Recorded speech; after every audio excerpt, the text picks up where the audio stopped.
Hi guys, welcome back to Warren Curitan Street Photography Podcast, where I talk about everything and anything around street photography. From our first topic, which would be what's trending out there, and I talk about what I see was trending or I think should be trending, what my point of view on it is, and that's generally what this all is about, is my kind of point of view to kind of get you guys thinking a little differently about the craft of street photography and everything that goes around it. And then whether I again see any positives to that trend or negatives to that trend, whether it should be trended or not. And then I go from that to who you're repping, where I talk about a street photographer or someone who's dived into the arena of street photography, their book, if they have one, about that artist and their style of shooting and what I think about how that will assist me in improving my photography skills and enhancing my photography style. And then we go from there on to our next topic or category where I talk about gear, and I will basically talk about anything around gear, whether it's from acquiring camera bodies to whether we're looking at what kind of brands out there are doing things in the world of street photography, whether it's film or digital. And then I end it with a question that I can ask you, the audience, about to kind of think about and hopefully answer in the comments. And then also give me feedback in the comments about the podcast itself and the topics that I go over and my thoughts around it. And then on this question, get you to, kind of think a little bit out of the box again on street photography, your photography, and what you think about it and how it could enhance or detract from what you feel about the question and as I presented it to you. So with that, we're going to go ahead and go through our first topic today, which is the trend that I see happening in street photography. And so this one, this is not new. Everybody's talking about it. Everybody's using it. Some way, in some fashion, we are all using some type of AI enhanced something, right? So is tech a good thing or bad thing? I myself have used tech to rescue me on some of my edits. If you shoot photography of any fashion and you bring it in there to an editing software on post, you're doing stuff to it. In a lot of cases, hopefully we're not doing a lot to it, right? Because we got a lot of it right in camera, the way we wanted to capture that scene and that subject and so forth. But there are cases, and even for myself, where I missed, not badly, but enough to where it's nice to have some type of artificial intelligent enhancing software like I do to help bring that image back and so forth.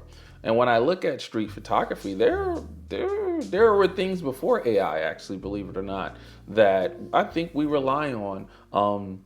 Is there a plus and minus to it? I believe so. For example, autofocus.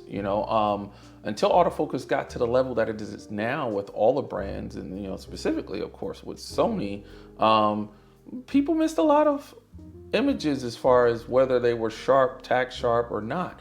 And even though that was an issue, it wasn't an issue that stopped us from going out and taking that image. It wasn't an issue that prevented people from getting hired. In a lot of cases, the best autofocus we can get at time was the best autofocus we can get at the time.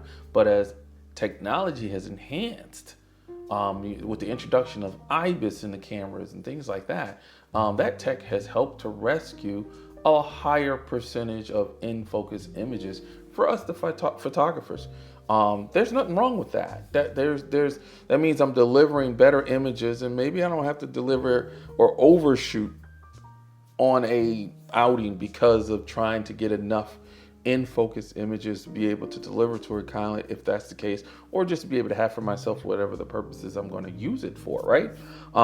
But that tech is good tech. Is it bad? Well, it depends on how much of a purist you are and how much you like that in-focus, out of focus, I guess you could say imagery that you will get and what you plan to do on with it, right? Another thing that we have to look at with camera features is the advent of auto features. So you got auto aperture, or not aperture, well, you put the program in full auto, right, the camera, and it will do everything for you. You got auto white balance, you got auto ISO.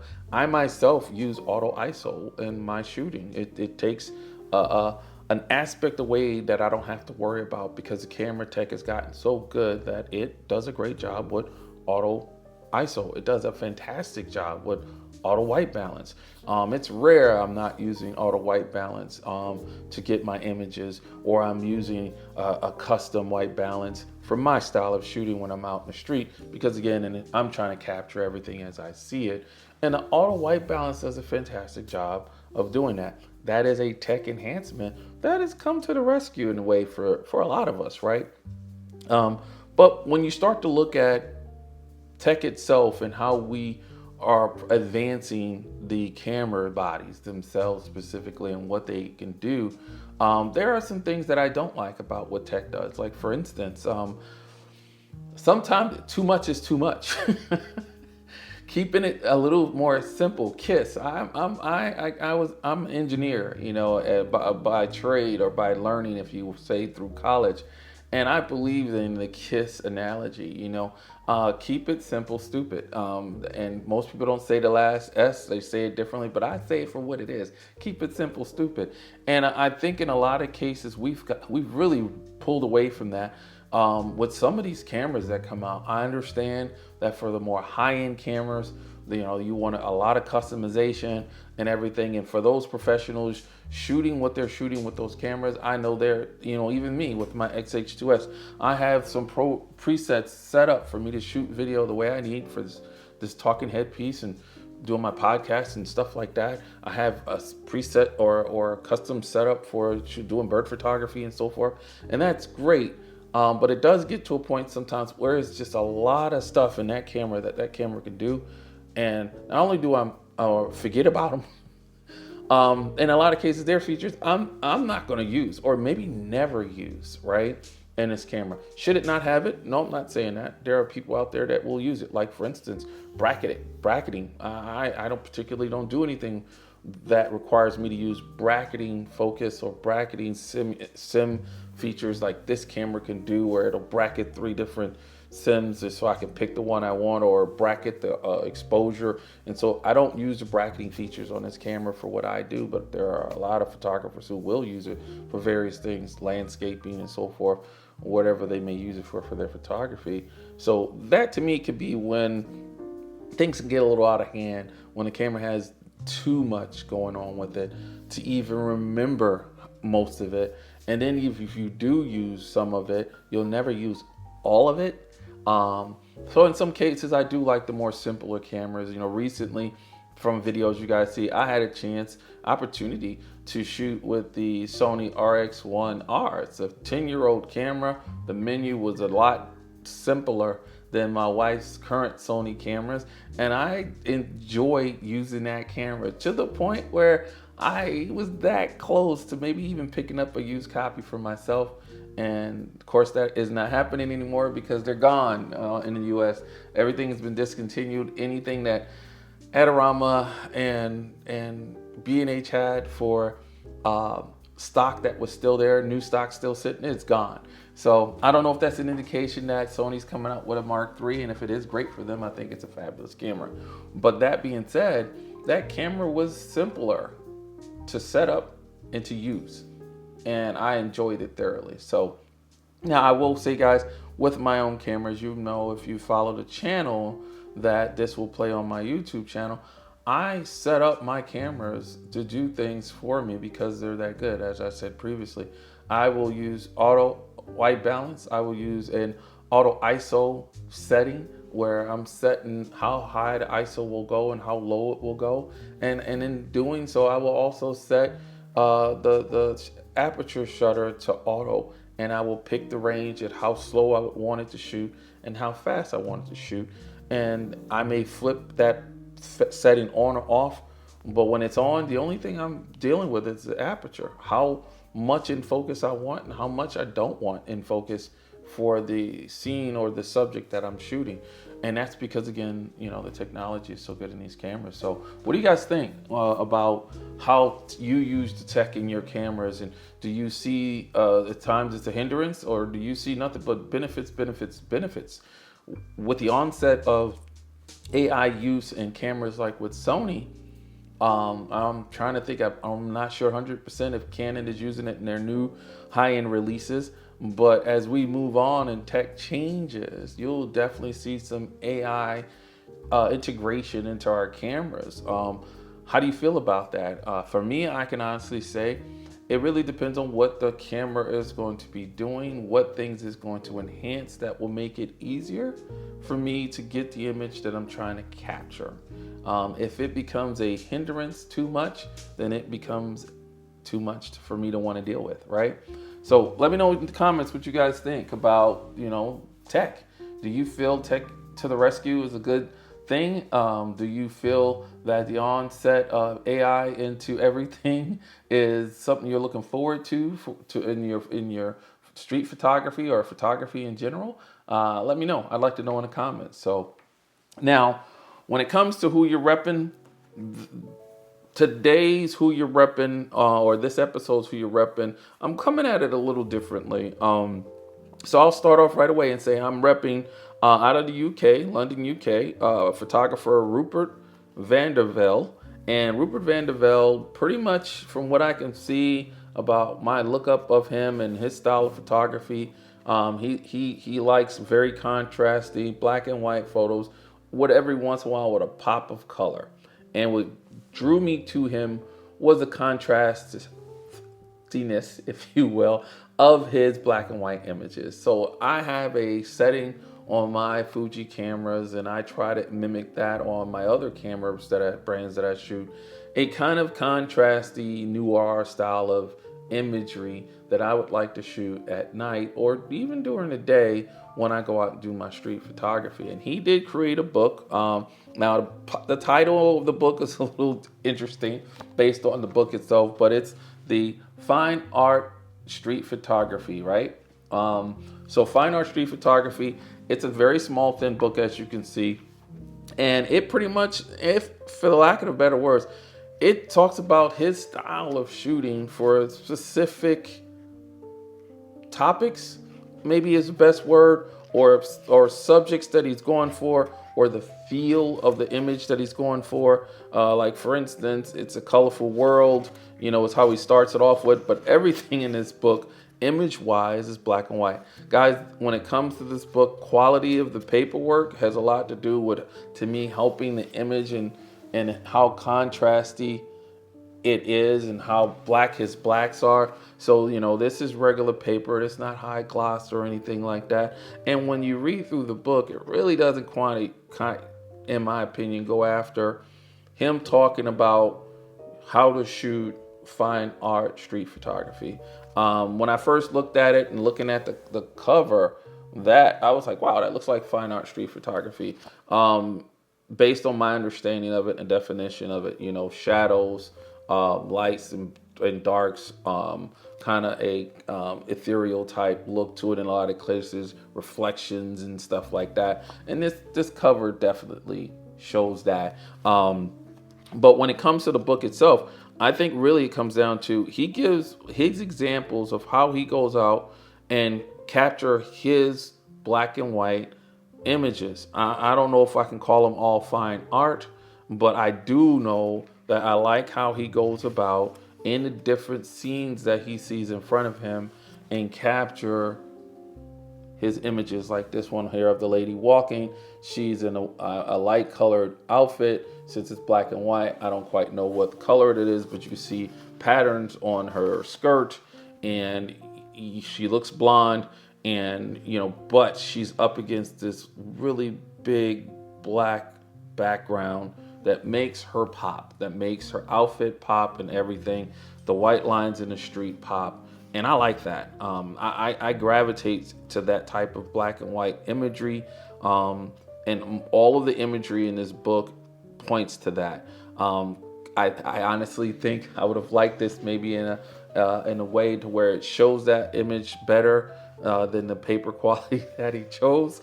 But all in all, I really did enjoy reading the book. I'm about halfway through, to be honest with you guys. But I really did enjoy reading through the topics of his book that gravitated to me right away, and seeing how he captured his images and what his thought process was behind going after that image.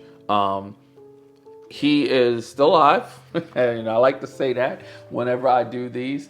And he is in the UK. He does tutorials and things like that. I'll have his website posted at the bottom. I'll have his Instagram posted as well, because I actually follow him on Instagram to look at some of his images, which definitely come up, I think, in a better quality on Instagram than they do in the book. I think, again, a gloss in a paper would have helped more in really making the blacks pop, I think, like it does on the back cover. I mean, that really pops. But I really enjoyed reading, again, the sections I've read on this for the stuff that I was looking on, like Painting with Light was a section toward the end that I like. The shape of things I really liked, and how he goes and looks at the shapes, and what pushes him to take that picture. Now, it being street photography, a lot of this, as I've always said, has to do with you being out there and going after the opportunities, and he definitely is. He does take a lot of imagery with people in it. He doesn't have a lot of imagery where he doesn't have people in it, but he is always looking for a nice contrast between light and dark. Not a lot of gray midtones in there. If they are, they're generally, from what I can see in this book, a little part of the image, just a little piece of it. Mostly it's a straight, stark contrast between lights and darks. Now, as far as what I can gravitate and pull from this, is looking for that contrast, setting my camera up to get that contrast. Because when you shoot in black and white, and I could consider this high key, low key type images, you got to make sure your settings are right so you can capture like this bench sitting there with the shadows and stuff like that. You got to have your camera set up right so you can capture that image correctly, and don't have to do a whole lot of editing and post to get to that final result. And I love that image.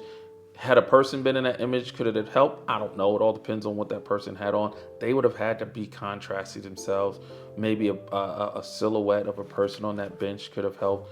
But that's what I see in this. Is I see that, hey, look for those lights, look for those shadows, look for that beam of light that's coming through and breaking up a dark contrasty scene, and then seeing how you can make an image out of that. Now, if you're trying to go for something that's more of a fine art, again, I'm not going to say this book taught me more about fine art photography for street work, more than it taught me about how Rupert likes to go out and capture his black and whites and kind of get a fine art feel to them. So there you go. That's who we're repping, Mr. Rupert Vandervell, if I'm saying that right.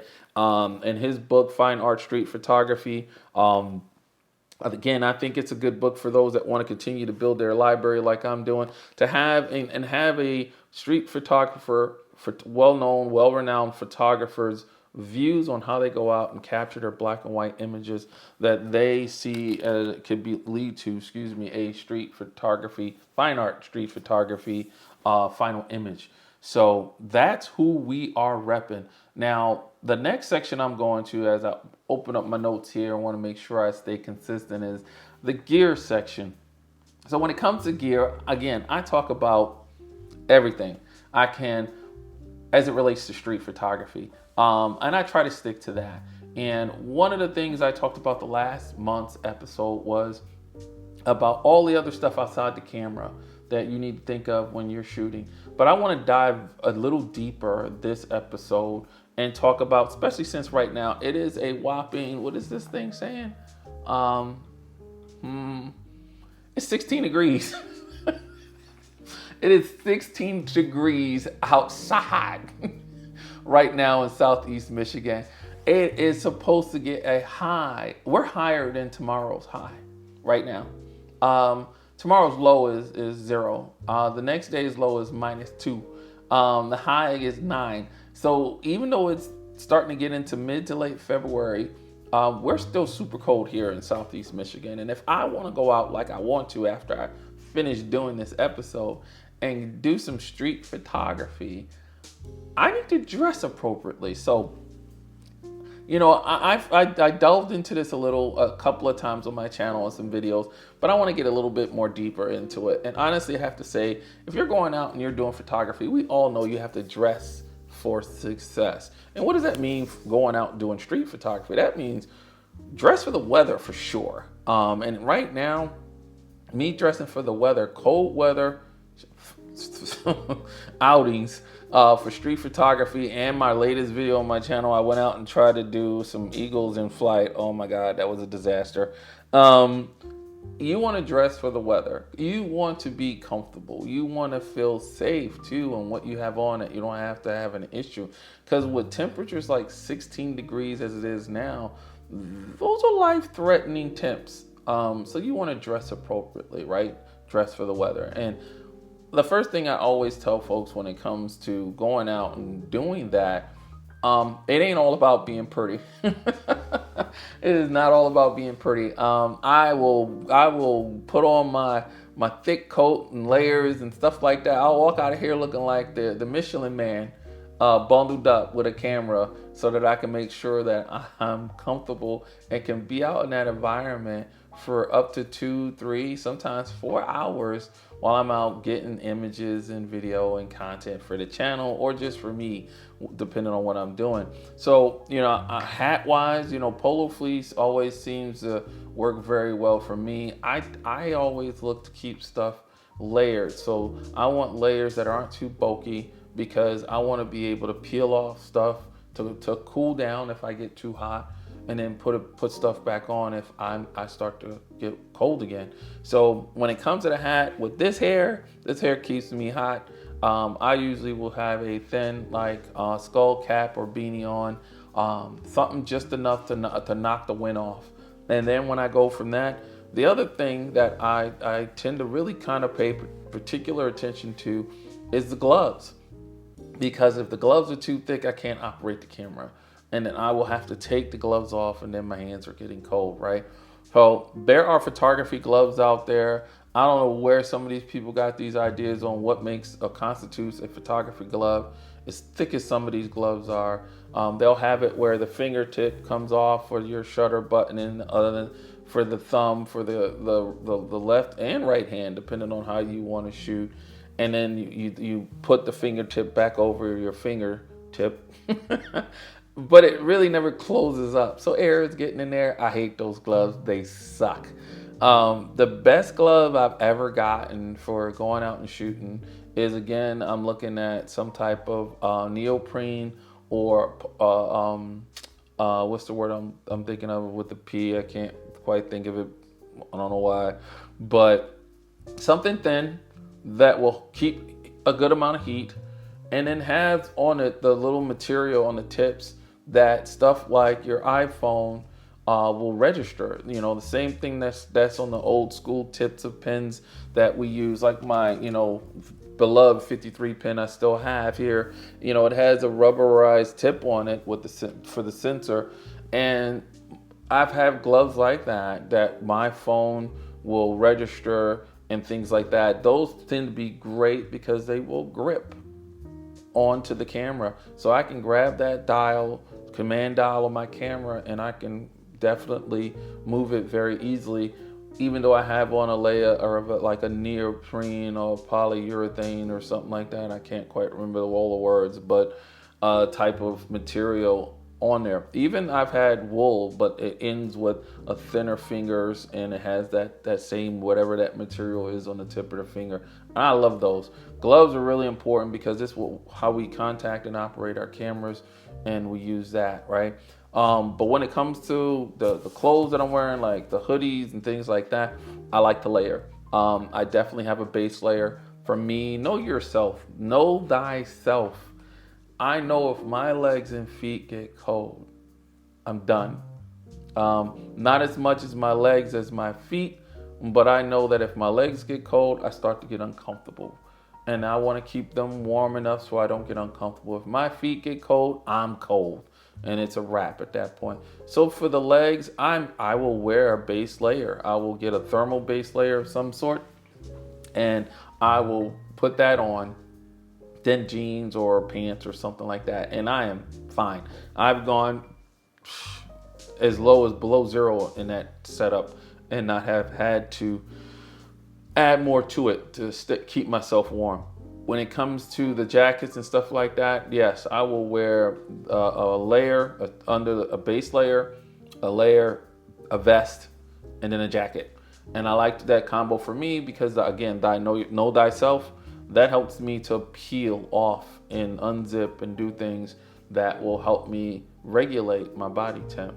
And then when it comes to the feet, I've found that here in Southeast Michigan, from going from spring, or I should say fall to winter to spring, it's wet, it's muddy, it's nasty, it's snow, it's everything, it's cold. I find that getting an all-weather boot is the best. One that'll be able to keep your feet warm to -10, -20 maybe. I've picked up my first pair of boots that will go to -20, and they're slim, they're sleek line. I like how Tech, bringing it back, has made those boots smaller. They used to be so bulky and filled with, Gore-Tex and all this other stuff to keep them warm, and they just were too bulky for me to walk around with. Now, these days, they've gotten a lot thinner. They've gotten a lot tighter, more sleek, like a normal looking boot, and I love these boots I got. I can't remember the brand, unfortunately, because I just got them, and I can't remember the brand. They're not Merlot or whatever, Morels or whatever, anything like that. So I have to figure that out. Maybe I'll put it in the comments. But that's to help me stop myself from getting cold. So that's why I have boots that go to that type of rating. So there you go, guys. That a lot of what comes down to the parts of the gear we never think about is the gear that we use to protect ourselves and keep ourselves safe. With in this case, our clothing and dressing for the weather. If it was warmer weather, I'd dress, of course, differently. If it was the fall or spring, of course, I would dress differently. But you want to think about what keeps you comfortable, what keeps you safe in that aspect so that you can keep going. And for the winter, this is what I wear.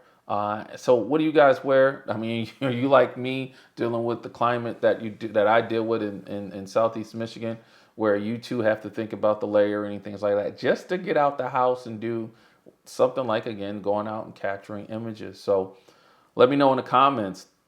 And with that, we're going to go to our last section. And again, I love the question in the Q&A section because it's not just you asking me a question, which you guys can. You can always hit me in the comments or hit me, message me on my Instagram, or message me through YouTube on what you guys would like to ask, why you ask it, and how it, affects you. So I generally will ask the questions if I don't get one.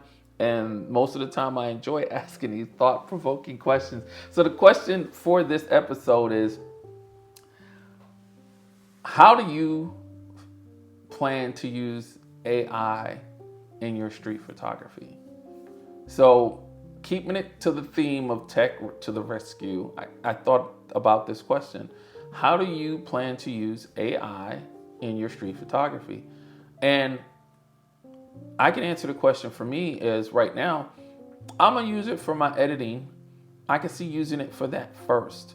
None of the cameras that I shoot with have AI built into them. And for the street photographer that I am, the fact that the advancements in auto white balance, auto ISO, auto everything on the camera brands that I shoot, like with the Fuji X100 VI, all of those things are fantastic right now. They do a great job of doing what they're doing, and allow me to feel comfortable about letting the camera do those functions. To where if you brought AI into the mix on the camera, I'd have to think about that. And I'll think about that and come back to that after what I actually do right now on the post imaging side of it. So if I see an image where I'm like, man, again, I'm one for, and I'll tell you this is a caveat. Your image is your image. You do whatever you want to it. Generally in street photography, we like to kind of use the least amount of alteration to an image as possible. We really want to capture the scene as it is. But with that said, it doesn't mean that a person can't go into that image and take things out. It is your image. You do what you want to do with it. I generally will leave an image as it is as far as what's in the scene. I generally will not take things out of the scene. But if I do decide to do so, I will use the generative field in Lightroom and Power. I was about to say PowerPoint and Photoshop, and I will use that AI feature. I will use the AI feature in my pro work for my portrait work that I deliver to help remove flyaways on the hair, to help remove beauty marks and even the skin tone out. It does help it helps out a lot. Actually, it reduces my editing time because on that side of photography, the client is looking for that work to be done. So I will use AI for that. But when it comes to street photography, I will use it if I decide, man, that power line needs to go. It's messing with my image and I want to get rid of it.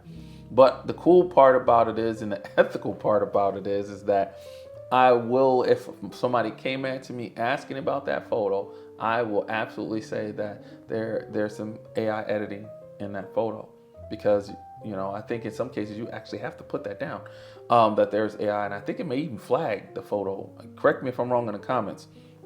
So I will do that right now in my street photography. As it comes to the cameras, though, that's a big question mark, because right now the best thing that AI can do for me in my camera is to help with autofocus, but when I need it.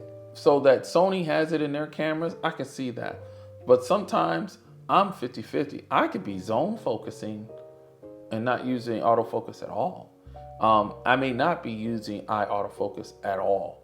And when I'm on my outings, I may just want to use the focus square and focus on the subject myself, or put the focus where I want it in the image, so that I can get using the rule of thirds, get the scene that I want to get, having that subject maybe on one end of or one side of the image and not center of the image, right? And maybe I don't want it to focus on a face, because maybe there's too many faces in there. Maybe AI will help me and just, kind of like what Canon has done in the past, and maybe can do better now with their eye tracking feature, where it'll track where your eye is going and move the focus square there. So if there's multiple faces, it'll be going after the face it sees your pupil is going after. Those are all cool things, but ultimately I want to have more control over that, because just because I'm looking at something doesn't mean that's what I want to be in focus. I'm just looking at the scene to see what I want to happen, or what I'm looking to capture around my subject, right, in the scene. So for me, I want AI right now, and I'm happy with AI helping me on the post side of my street photography when and if I need it.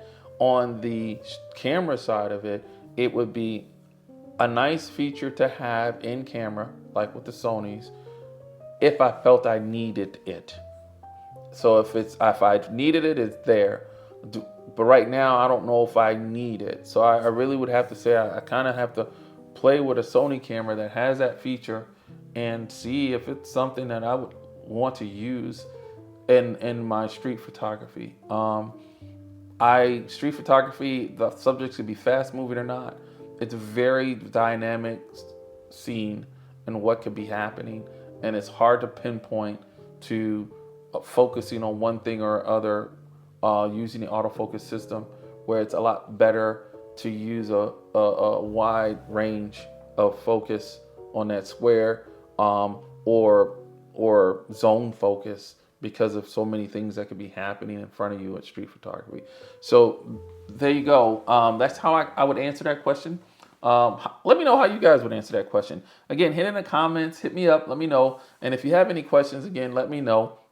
This has been a fun, interesting cast, specifically around tech and how I see tech, or think tech is going to influence us in our street photography.